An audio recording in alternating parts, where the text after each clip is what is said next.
We want to pay homage to the Jewish comedians who have had an impact on American humor. And tonight we're starting with a romantic comedy called Putzel. Putzel! What is a putzel?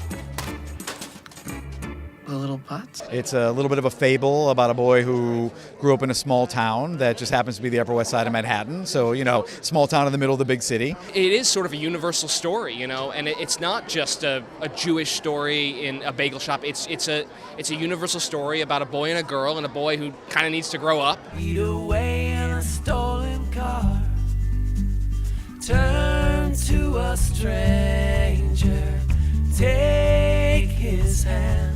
I believe that it's important to have a Jewish film festival because it's our responsibility to create a cultural event in Los Angeles that offers films that have never been seen before. We have one tomorrow called Lunch, which features all the TV writers from back in the 60s and 70s. I think it's a story of friendship, and I think it's a story of a collective that keeps people together. The need for humor and the need for joy in our lives as we get older. I think there's something very unique to this group. Why are so many comedians Jewish? Are they? Well, it seems that I've heard that. Wait a minute. You're right. To me, it's very tied together. The text, the spirit, the faith. These are all comedy principles as well. It's not an accident.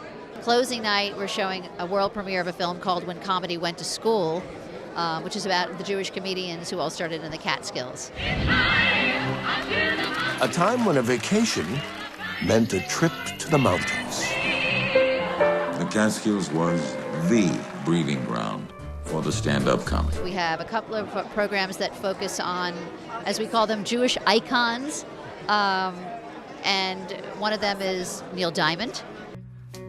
It took him from being this very popular singer-songwriter to being the Jewish Elvis. A magnetic performer with a special understanding with the ladies. And I actually saw that there was a documentary about Neil Diamond coming up on the list of things. God, I am a huge Neil Diamond fan, so I'll have to come to that. And we have a fascinating documentary about Johnny Cash, who was not Jewish, but his manager, who he had a 35-year relationship with, was. Saul said I should be aiming at big places in big cities.